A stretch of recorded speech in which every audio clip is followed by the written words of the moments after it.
Each user location has an administrator screen. This screen has control over the different users and their respective passwords to get into the system. To add new users or change the administrator's password, go to the administrator icon, identify yourself as administrator, enter your password, which can be changed if desired. The password from the factory will be preset to medspira123. Log in and come to the screen where several options can be seen. One is the ability to modify the Bluetooth connection by tapping the Bluetooth icon. It is preset at the factory and you shouldn't need to do this. Verify that the fob is working properly by pressing the power button on the fob and doing a connection test by tapping the connection test screen. You will see a quick display to confirm that a connection has been established, and then it will shut itself off. This process is to verify that the fob is working. The next area is security. This is where a new user will be added. Let's begin the process of adding a new user. You may choose any name or ID for a new user. Simply enter the information in the ID section.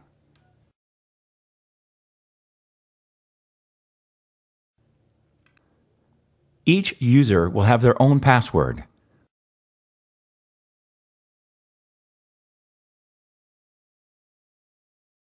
Once the password is entered, save the information as a new user. Along with establishing a new user, you can also reset your on-site administrator password at any time by tapping this icon. Again, the default administrator password will be medspira123. The next function to discuss is activity. The activity icon will bring you to the different levels of the software that are available to you. The tablet PC comes with two software areas that are activated initially. One is the diagnostic. This allows you to do the actual test and also view reports. There is also an icon that you can choose for reviewing reports directly before the interpretation phase of the examination. This is if you have loaded the software onto any Windows 7 or Windows 8 PC, but not connected to the mcompass fob. You may opt for Report Viewing from this screen, or simply turn off this option. This is also the area where more compatibilities and software can be added to the system in the future and could be accessed. Once you have confirmed your Bluetooth connection, added new users, you may go back to the diagnostic area at this time. Confirm that you wish to log out of this screen, and it will take you back to the main home screen. This has been a review of the administration functions that are available as the on-site system administrator.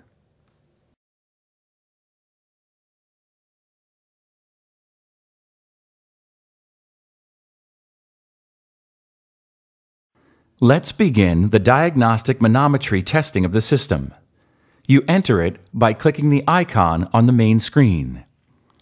Here is where you would enter your username and password.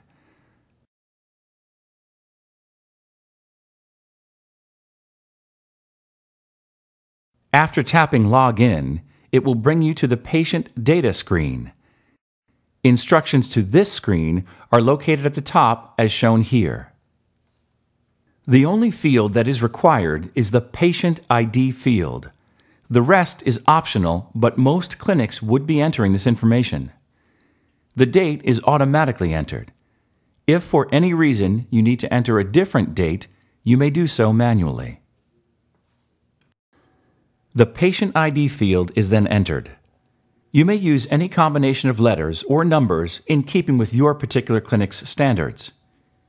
The next entry field, also optional, is the patient's first name, the middle initial, and then the patient's last name. Enter the sex of the patient. And now enter the patient's date of birth. The date of birth can be done by a pull-down menu. By selecting the pull-down menu and tapping twice on the year, you can navigate to the proper year. Make the choices for both the month and then the day, and the date of birth will be entered in that field. The next field is the indication. There is a pull-down menu. If there's already an indication in place, you may simply tap Enter. You may also enter a new indication in that field. Once the information is entered, it will be there in the pull-down menu going forward. The next field is Physician Name. Again, you may use the pull-down menu to choose an existing name or enter a new physician's name.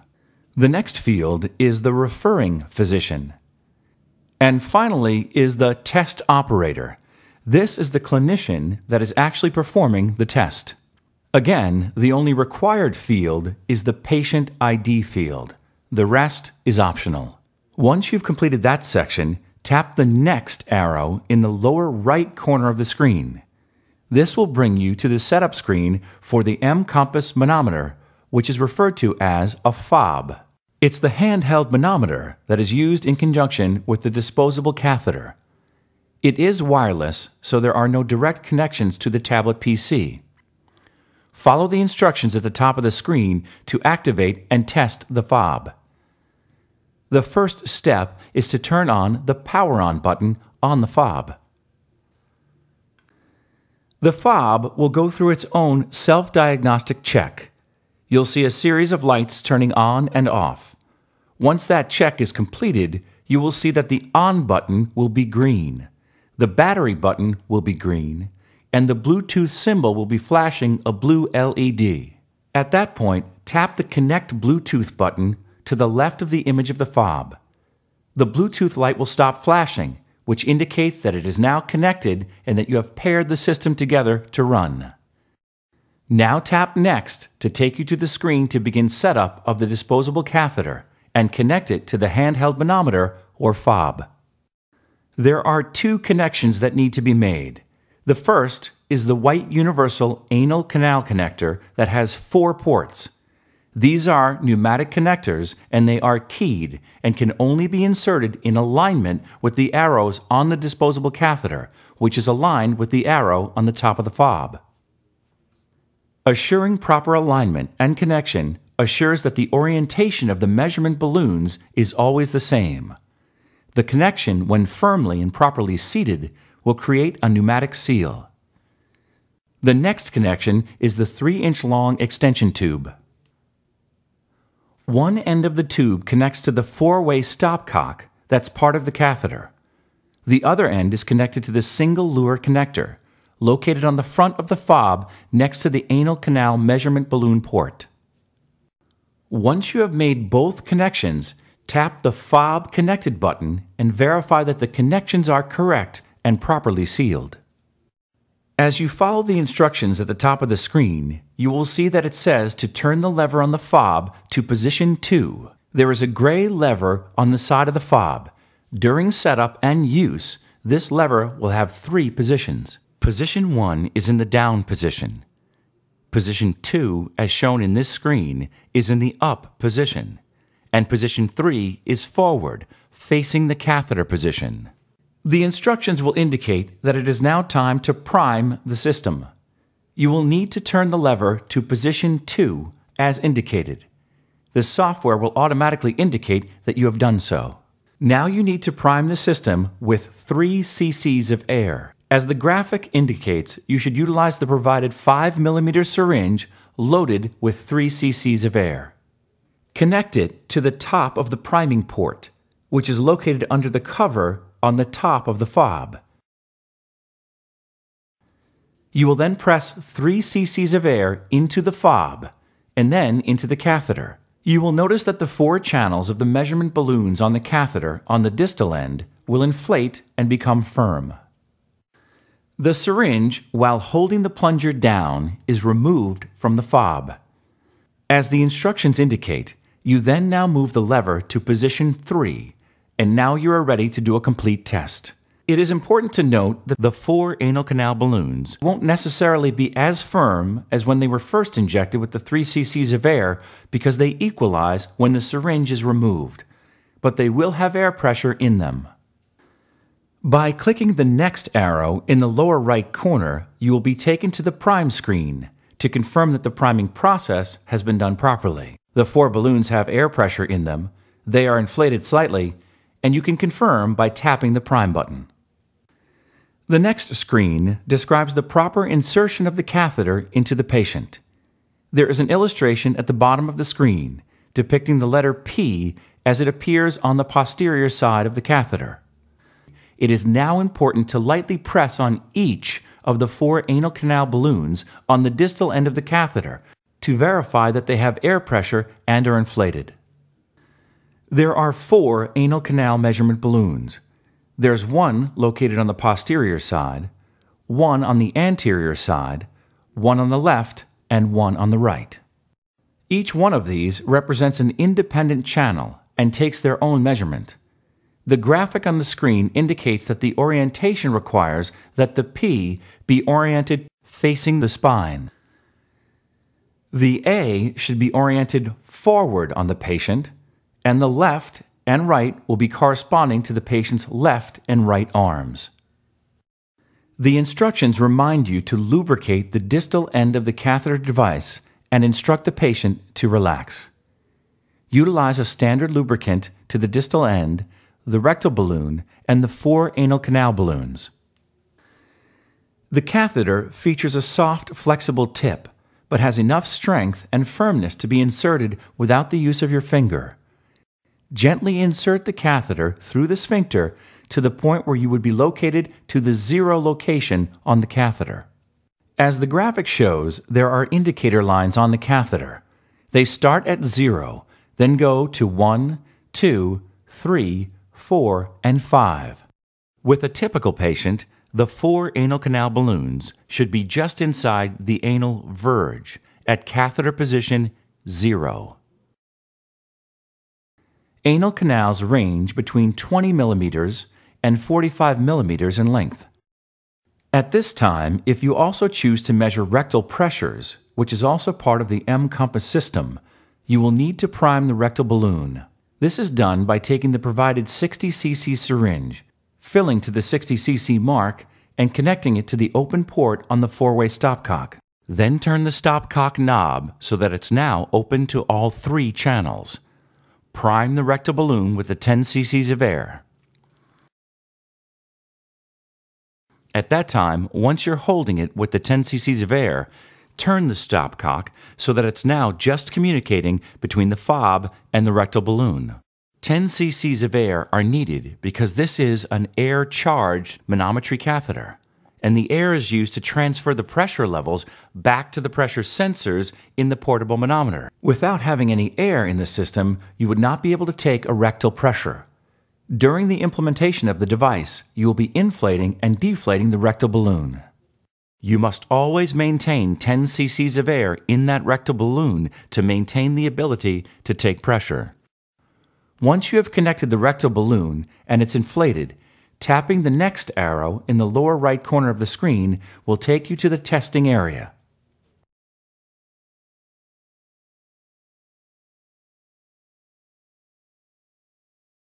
You are now ready to begin the resting test. The resting test is designed to get an initial reading on the patient in the resting position. It takes the pressure of the anal sphincter muscles at rest, at the posterior, anterior, left and right locations.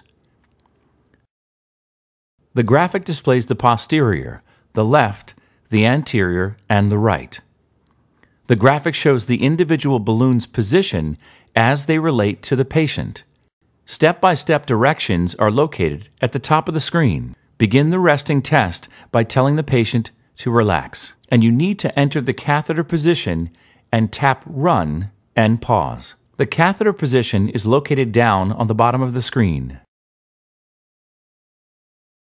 Tap Location, start at 0, and you can select locations 1, 2, 3, 4, or 5. The graphic next to the numbers displays the depth of the catheter insertion. Warning indicators are at location 3, 4, and 5, because at that point you are generally past the standard anatomy of a patient, and the catheter position would extend into the rectum. For this example, we'll select location 0, which is just inside the anal verge. Tap the catheter position and verify that it's at 0. Tap the Run button in the lower part of the screen, and this will begin the test. On this test, a standard 20-second countdown will be displayed. You'll see a countdown clock at the bottom of the screen. There is also a pause button or a restart button that you can use at any time to stop or start the test. After 20 seconds, the resting test will automatically send you to the next test, which is called the squeeze test. If for any reason you need to redo a resting test, you can simply tap the resting icon and restart. You will need to select the catheter position again and then redo the resting test. The purpose of the resting test is to get a baseline reading of the posterior, anterior, left, and right functions of the patient. The next test is called the squeeze test. As the name suggests, the patient is instructed to squeeze, as if holding in a bowel movement. Readings will be taken from the posterior, left, anterior, and right positions. Confirm the catheter position by tapping the catheter button again. In this example, we are still at position 0 on the patient, so tap that button. You will see a 5-second delay before the Run button comes up. The 5-second delay allows the mcompass to take an initial reading before the patient begins their squeeze. Each squeeze should last for 20 seconds, and then there is a 1-minute wait between each squeeze. The system is capable of handling up to 5 different squeeze tests at each catheter position. Most patients will do 1 to 3. When the patient is ready, tap the Run button. Then instruct the patient to squeeze. Pressure is being applied to the balloons by their squeeze. Encourage the patient to continuously squeeze as long as they can through the 20-second countdown. Once the countdown hits 0, instruct the patient to stop squeezing and relax. The standard protocol says to wait 1 minute between squeezes. If you choose to start another squeeze test prior to a 1-minute waiting period, the system requires at least 20 seconds before you can enter the catheter position to restart. You'll notice that when the counter is at 40 seconds, you'll be able to enter the catheter position, and then 5 seconds later, the initialization reading will appear to do the Run position again. The timer indicates that the patient has now rested for 30 seconds. Tap the location button of the catheter again. This takes the initial reading for 5 seconds. The Run button will activate again, and another test can be initiated. Again, instruct the patient to sustain their squeeze for the full 20-second period.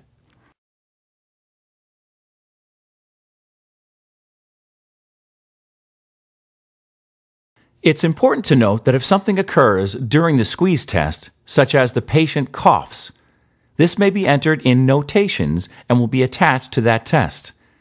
The notes function can be found down in the lower corner of the screen. In this example, we will enter that the patient coughed during the test, and that will now be recorded in the history of her test.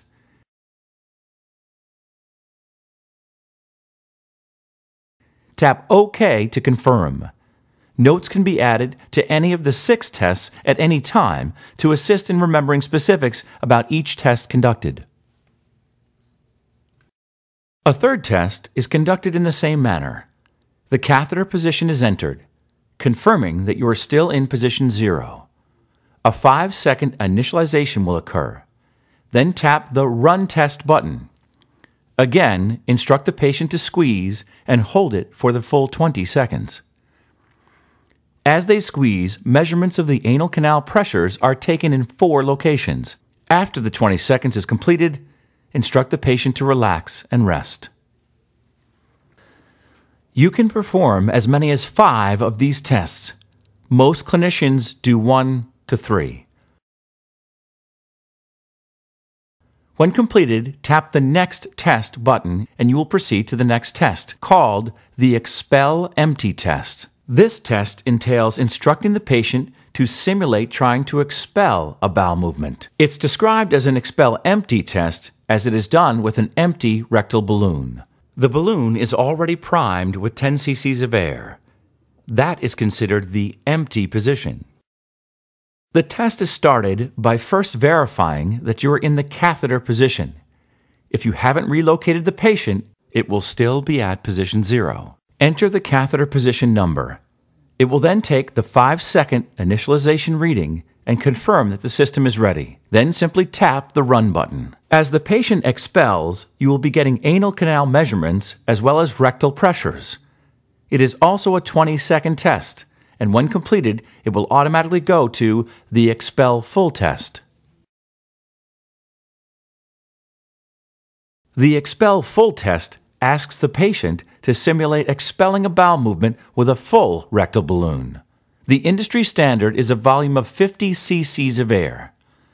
At this time, turn the valve control on the 4-way stopcock so it's open to 3 channels and inflate 50 cc's of air into the rectal balloon. Once you've reached 50 cc's, turn the stopcock back and close it so it's only communicating between the manometer fob and the catheter. To begin the test, instruct the patient to bear down, as if they're defecating. Tap the catheter position, as well as verifying that 50 cc's of air have inflated the balloon. If the patient feels too much pain at 50 cc's, you can reduce the air in the balloon to 30 cc's, although it's important to remember that this needs to be indicated on the up and down arrows. Once the balloon location is verified, it will display the size of the volume of the balloon as well as the diameter. It will do a 5-second initialization reading, and then the test will start when you tap the Run button. Again, this is another 20-second test. The data will display the patient simulating defecation with a full rectal balloon. You will be getting rectal balloon pressures along with the 4 anal canal pressures as the data is collected. At the end of the 20 seconds, it will advance to the next test. At this time, it is important to remove the 50 cc's of air from the balloon. Turn the stopcock to remove the 50 cc's of air, and then turn the stopcock back so it communicates only between the fob and the catheter. Remember to keep the 10 initial cc's of air in the rectal balloon. If there is no air in the balloon, proper pressure readings will not be attained during future tests. If you see that pressure readings are not being registered and you see mostly blue indications, stop the test. Inject 10 cc's of air to get an initial reading, and then the rectal balloon will once again be able to register pressures.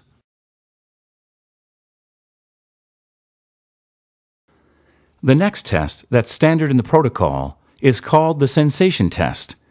The sensation test is going through the process of incrementally inflating the rectal balloon while the patient provides feedback as to the level at which they feel the sensation of simulated bowel.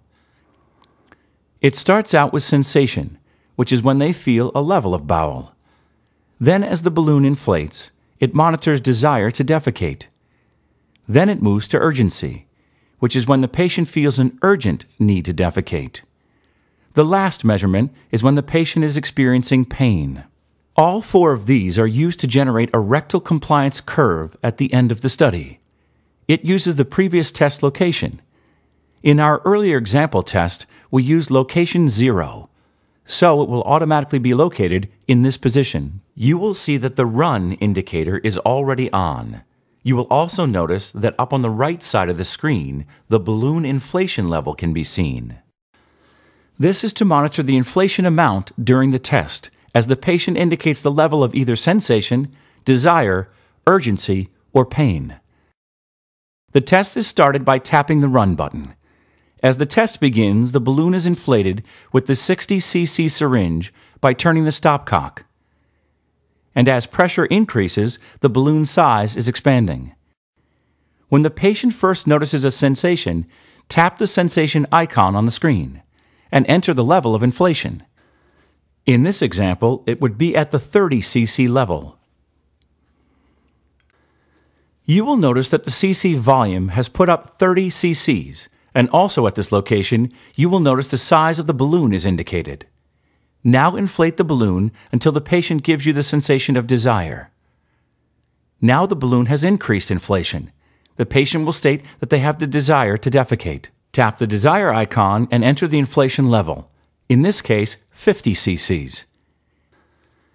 As testing continues, the next measurement is urgency. It's important to remember that at any time, if you need to reinflate the 60 cc syringe with air, turn the stopcock indicator so it shuts off that port. You can then take the syringe off, reload with air, and attach to add more. As you increase the level of inflation, the patient will begin to sense the level of urgency, that they have to go at this point. Tap the urgency button and enter the amount of air at that moment. In this case, it would be 70 cc's of air. Enter the amount and verify. Continue to carefully inflate until the patient registers the sensation of pain. Once you get to that location, enter the level of inflation. In this example, it would be 100 cc's of air. Tap Enter. At this time, the test is completed. It is important that you remove the pressure that you put in. If you put in a total of 100 cc's of air, you would need to remove 100 cc's of air. It is very important to maintain the initial priming of 10 cc's of air. Going forward in testing, if you notice that you are not getting a rectal balloon reading, stop the test. Increase the pressure of the rectal balloon with 10 cc's of air and resume testing. The last of the 6 standard protocol tests is called the exhale test. And the exhale test is asking the patient to expel a simulated bowel movement while blowing into a party balloon. You may ask the patient to simply exhale their breath, or the patient could simulate a cough. But the best results can be achieved with exhalation into a party balloon. Once again, verify the location of the catheter. If the position has not changed, tap Enter, and then tap the Run Test button. This is a standard 20-second test where you will get the rectal pressures as well as the 4 anal canal pressures. The test will proceed until its completion, at which point it will automatically go to the final phase, the review screen. This screen will generate every test that you have completed. The tests are arranged in the order in which they were conducted. This test is done in a graphic with colors. There is a symbol down at the bottom that shows you what the pressures are in millimeters of mercury. Again, you can add notes at any point in time. You can also change to a line chart at any point. And you will see the same information in a different presentation. You can go back to a bar chart by tapping that icon. If you choose to zoom a particular area of the test, all you have to do is use the pointer pen, touch the screen, and drag it up to a location, and it will zoom to that particular screen to give you more detail. And you can continue to do that to get very high-resolution detail if you choose to. This screen depicts 15 seconds of the actual squeeze test. To return back to a non-zoom screen, the pointer pen has a button. Press, click, and then tap the screen. The unzoom icon will take you back to the original screen. This works both in the line chart screen as well as with the bar chart screen. At this point, you can immediately go into a report by tapping the Report button to see the standard anal rectal manometry report that's used in the industry. You can also go back and repeat a test. In our example, we repeat a squeeze test, as our patient had coughed during squeeze 2, so that test is repeated. At this time, you would simply repeat all the steps for the squeeze test.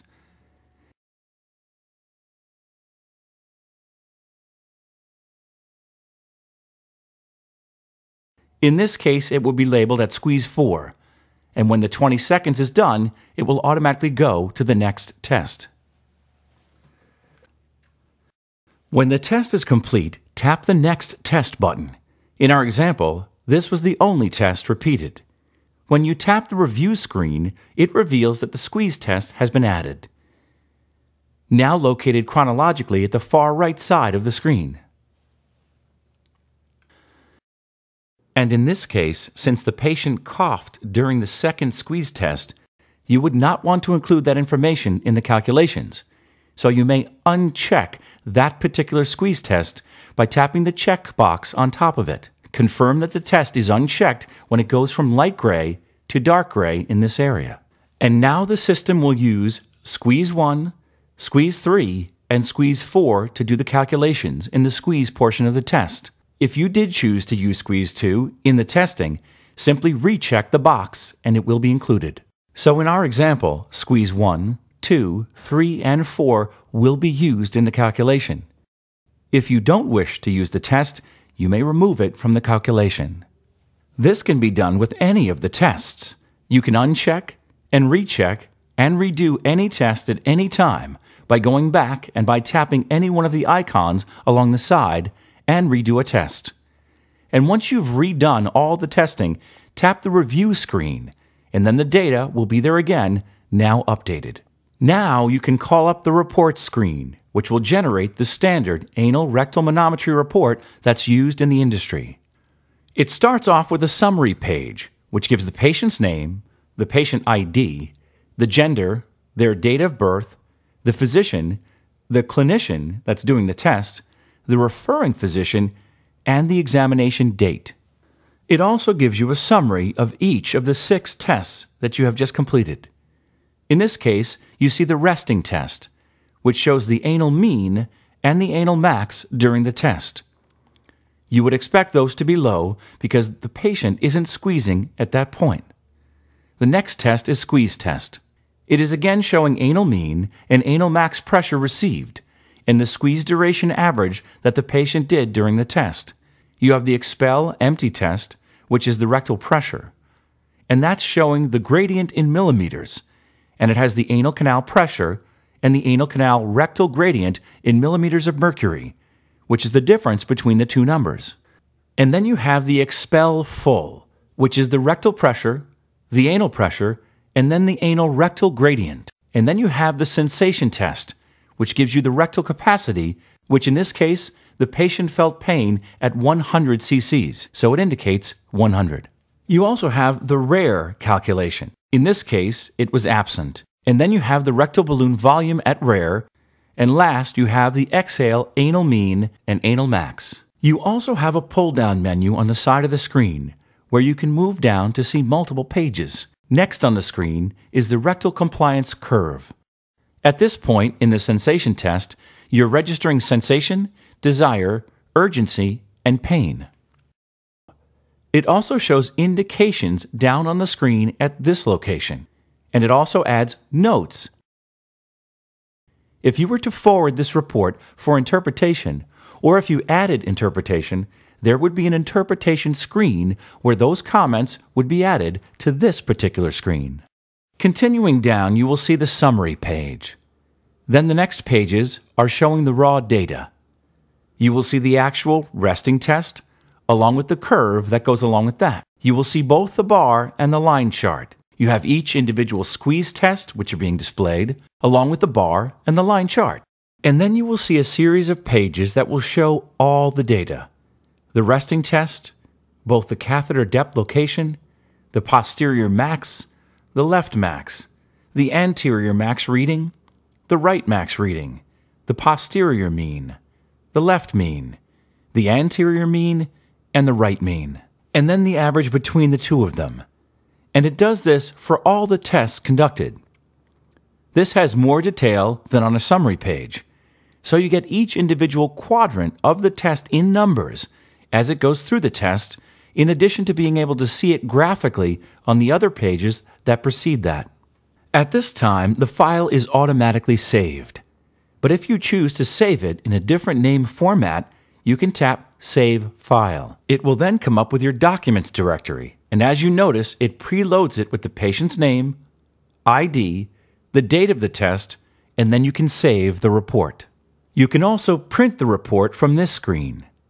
This is a fully functioning Windows tablet PC. It can be set through your IT group to function as any standard PC would in your clinic, and that can also be done at this time. There is inherent flexibility in the mcompass software. If you see data in the final results that suggest you need to repeat or feel that it wasn't correct, you can tap the back button again and repeat any test at any time. Once you do repeat that test, tap the review screen. Choose which one you want to have in the calculations as shown earlier. And when you tap the report again, it would generate a new report. And that would be the one that you could save again if you choose. In this example, if you wanted to save the file after you make the change, you could add a denotation of another version.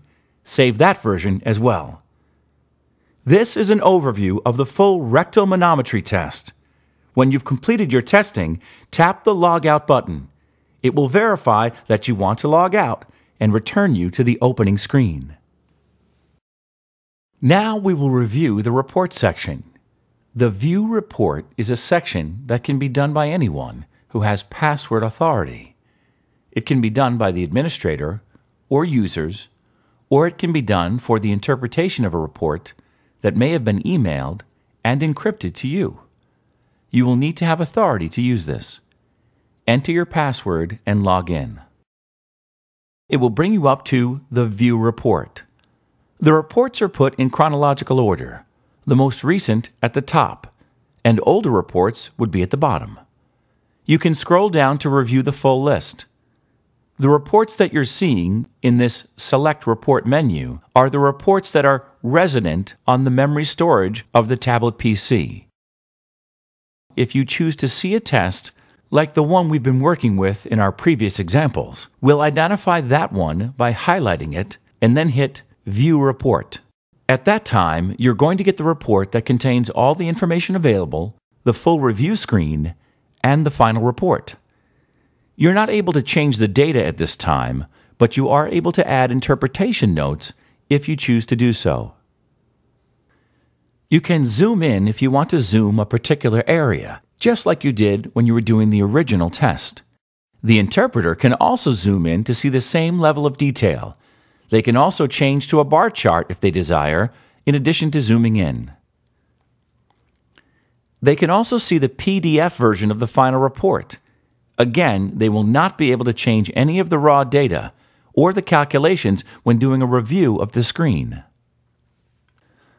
At this point, if you're done with that test and you want to go back and see another test, all you have to do is keep going back.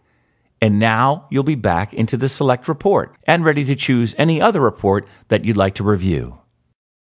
If it happens to be a report that's been either emailed to you in encrypted form or is in a different folder than the one that's standard on the tablet PC, for example, the file is on a shared server, then you hit Select File, and then it goes to the standard Windows library, where you can find the folder that contains that particular test. You can pick up that test and highlight it and hit Open. It will load into the open space. Tap View Report and up comes that report from that particular file. Zoom into selected parts of the data at any time. Again, you can add notes, but you cannot change the data in the report. If you need to add a note or impression to a file, you want to make sure that you save the file when you're in that section. In this example, we would tap View Report, and the report will be generated. You may at this time add your note or impression to the report. For this example, we will simply state that the patient has a condition. Once you've added your note, tap the OK button.